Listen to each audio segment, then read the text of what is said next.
Hello everyone, I am Likhit and this is Varun. And today we are going to delve into the fascinating world of image schemas in cognitive semantics. Varun, will you start by describing what image schemas are? Yes, I will. Image schemas are abstract mental representations that are derived from our sensory motor experiences, and they help us understand abstract concepts through spatial and bodily experiences. These are fundamental building blocks of our thought processes. Correct. In this term, image implies imagistic experiences which are used to derive information from the external world, and the term schema implies that it's an abstract concept arising from our embodied experience of the world. So, whatever we experience, whatever we see, touch, feel, whatever we understand about that, the world, that is what a schema, that is what schema implies. So, let us start by discussing the different properties of image schemas. Image schemas are pre-conceptual in nature. That means they start developing in our brain before the formation of concepts. We try to understand different concepts with the help of image schemas, hence they're grounded in our bodily experience. For this reason, we are not consciously aware of image schemas developing and being put to use in our mind. Oh, I think, well, there's a question.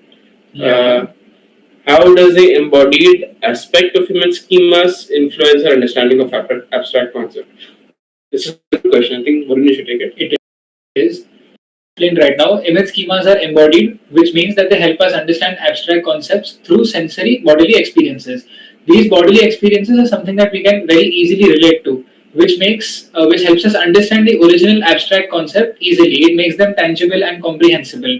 So the simplest example that I can give you is a container image schema. Like, for example, if I talk about trust, then trust is an abstract concept. It's not physically tangible.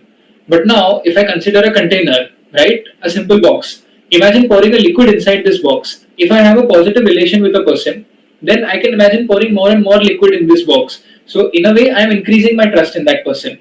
But now, if this person breaks my trust, then in that case, I can imagine some pores in this container and the liquid starts to drain out, meaning that my trust in that person starts to deplete.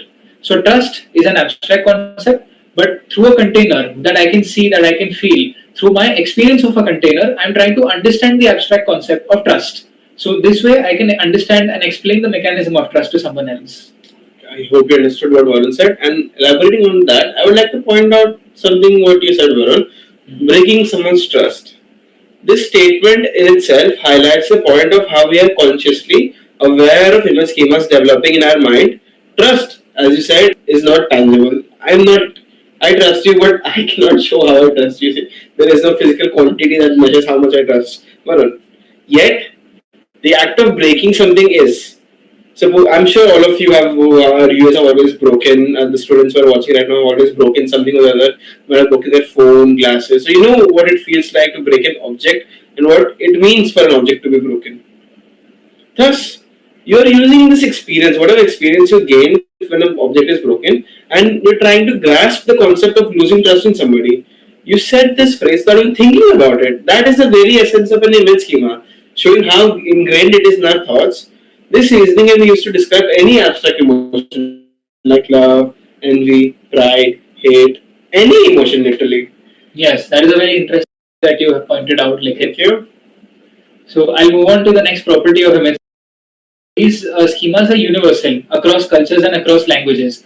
This is those basic bodily experiences of humans that underlie these schemas. These are common to all human beings. For example, I talk about a source path goal image schema. This schema is derived from our experience of moving from one location to another, that is, undertaking a journey, which is universal for everyone.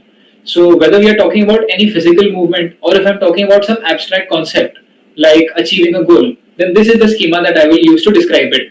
If I want to achieve some sort of an academic goal, then I use this schema. I start from a source. At this source, this could be my current level of understanding, my current level of motivation, my willingness to study, and so on. I work towards a goal. This goal can be achieving my degree or achieving a specialization in some field, and so on. And then whatever I do to achieve this goal would be involved in my path towards that goal. So this path will include giving exams, attending lectures, which I'm sure that most of you are not doing.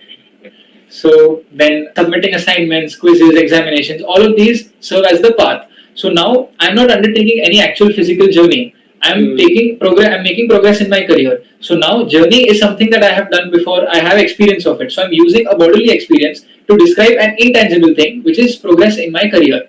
So this academic progress is thought of in terms of a journey using the source path goal image schema. Okay, but I have a doubt actually. Whatever you said right now, isn't it the same as a metaphor? Oh, I think one of our viewers also has the same question. Is this not the example of a metaphor rather than a image schema? Yes, I had the same question. What you said is not. And yes, sir, actually correct. But there's one little tweak I'd like to make to your statement. Okay.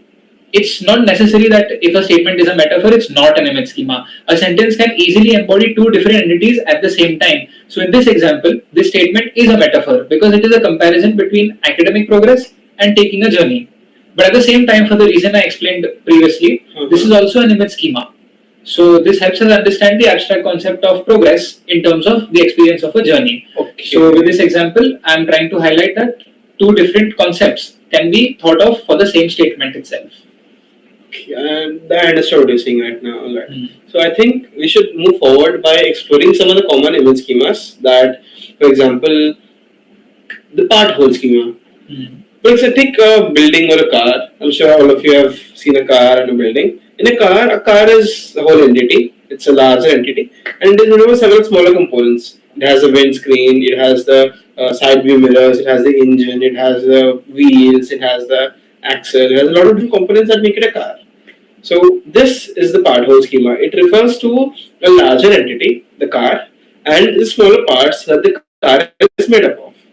And another example of this would be a building. A building is a large entity. Obviously, everything is a building, but a building is made of smaller things. It is made of its bricks. It is made up of the various furniture, its room, its windows, its doors, its pipelines. That is an entire thing what a building is made up of. So you can use a part whole schema here also. Another schema that is popular is the link schema. This is illustrated in an example, I think, better. So when you see someone is married, you say that they're tied together for life forever. So this is a link schema. It shows it is derived from a bodily experience of a chain or a rope. That means you're tied together, tied. That's what. So this is what it means when we say that two people in a marriage are tied together forever. This we are using the schema. We use a link schema. There's also the up-down schema. Generally, when I'm saying I'm growing up in life, I'm using the word grow up, and up is associated with a more positive tone, and down is with a more inferior quality. If I'm going down in life, that means my quality of life is degrading. That's how generally is perceived. And this is derived from an experience of gravity, up and down. And other than these schemas, there are other schemas as well, namely the center periphery, force schema, the scale schema, etc. But I think that is a discussion for a different day. Oh, I think, yeah, someone else has a different question. Yeah. Other than metaphors, what cognitive semantic concepts are schemas related to and how? So, of course, image schemas can be connected to different concepts. If I talk about prototypes, then image schemas serve as the foundation for prototypes. For example, if I consider the container schema I described above, that serves as a prototype for anything which is capable of holding things, like a box or a tray. It can also be something abstract, like holding on to some sort of an idea. All of this is leveraged from this same understanding of the container schema. Then I can talk about conceptual blending, that this involves the usage of different schemas and to understand different concepts, and then these concepts can be merged together. For example, love can be associated with warmth, and argument is characterized by confrontation. So a blend between these can involve a confrontation between a couple, and a healthy discussion then would lead to a stronger connection between them. So the elements of argument like confrontation, opposition, these are all blended together with the elements of love like connection, understanding, warmth, and so on. And hence the term conceptual blending. And I'm using image schemas to describe different attributes. Then lastly, if I talk about mental spaces, then these are temporary frameworks that we develop in our minds in order to understand and explain some sort of events. And image schemas serve as the basis for forming these mental spaces. For instance, if I'm describing a party, then the party in itself is a mental space.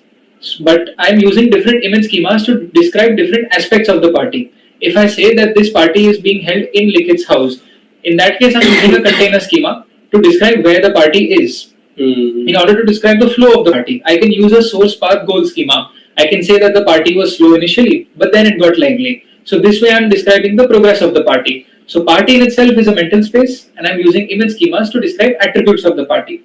So this is how image schemas can be connected to other concepts within cognitive semantics. Okay, that makes a lot of sense. I think this concludes our discussion for image schemas and cognitive semantics.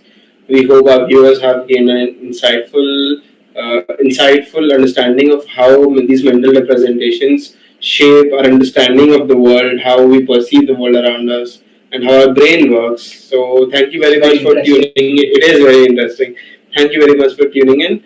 This is the end of today's lecture. Remember to keep exploring the fascinating world of cognitive semantics. Thank you. Thank you.